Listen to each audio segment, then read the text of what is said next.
government's obsession with corporate incentives has only favored big businessmen, where small businesses and laborers have got hurt. For some people, rules, laws, acts mean nothing. गरीब लहरों पे पैरे बिठाए जाते हो, समंदरों की तलाशी कोई नहीं लेता. More than 17.5 lakh Indians have acquired foreign citizenship of another country in the past decade. An estimated $21,300 millionaires left India in the past 3 years alone. तुमसे दूर जाने की ख्वाहिश नहीं, पर तुम्हारी शक की नजर से बहुत डर लगता है. This is what people are telling this government. The government's obsession with corporate incentives has only favored big businessmen, where small businesses and laborers have got hurt. You slashed corporate income tax in 2019 from 30% to 22%. Has private investment picked up? No. So who have these tax cuts benefited? Let me look at just one example. Let's not forget that all tax rules are written for Vishwakarma's India, not for Kuber's India, not for favorite businessmen. When it comes to crony capitalists, there are special rules. Please listen. In 2016, there was a rule that there can be no SEZ which has only a power plant. No power plant, only SEZ. But for a very special friend, Mr. A, this was done in Godda, Jharkhand. Mr. A received not only billions in benefits during the capex phase, but receives an ongoing benefit on no import duty for importing coal, no coal cess, no domestic supply obligation. Savings of clean energy cess were 320 crores per annum, custom tax and GST benefits were another 2,000 crores. Now that things with Bangladesh have soured, the government has said you can sell power domestically, but have you recovered the back interest and the taxes which were meant for the SEZs? Plant was built by a Chinese contractor with Chinese equipment, customs duty free, GST free, tax free, not using Jharkhand coal, not giving Jharkhand power, not paying clean energy cess, and currently employing less than 1,000 people. For some people, rules, laws, acts mean nothing. गरीब लहरों पे पैरे बिठाए जाते हो, समंदरों की तलाशी कोई नहीं लेता. Stock market investors, corporates, small business owners have all become victims of the worst kind of tax terrorism. According to the last budget receipt of July 24, total income tax under dispute was 10.5 lakh crores. This figure has doubled from 5 lakh crores in 2015 to 10.5 lakh crores now in 23. So much for the promise of eliminating tax terrorism.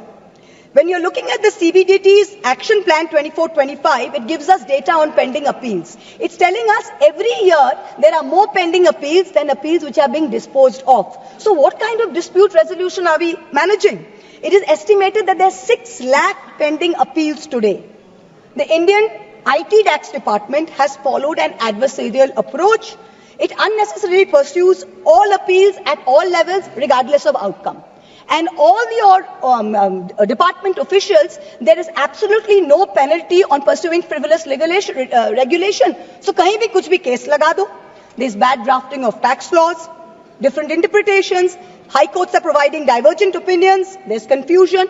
The judiciary simply cannot handle this mountain of pending appeals.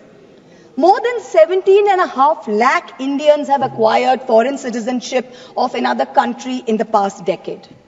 An estimated $21,300 millionaires left India in the past 3 years alone.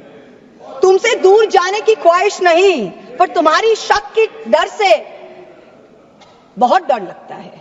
तुमसे दूर जाने की ख्वाहिश नहीं, पर तुम्हारी शक की नजर से बहुत डर लगता है. This is what people are telling this government. GST is a nightmare. You are having to wade through 100 different tax rates, including cesses. Multiple rates, ensuing confusion has facilitated an alarming GST evasion of 2 lakh crores, almost double the 1 lakh crore evasion that was there in fiscal year 2023. 18,000 fraudulent entries have been uncovered. Many more are likely. Senator Barry Goldwater, the Republican senator in the United States, famously said that the Income Tax Act has created more criminals than any other act of government. This is really proving true in India's case.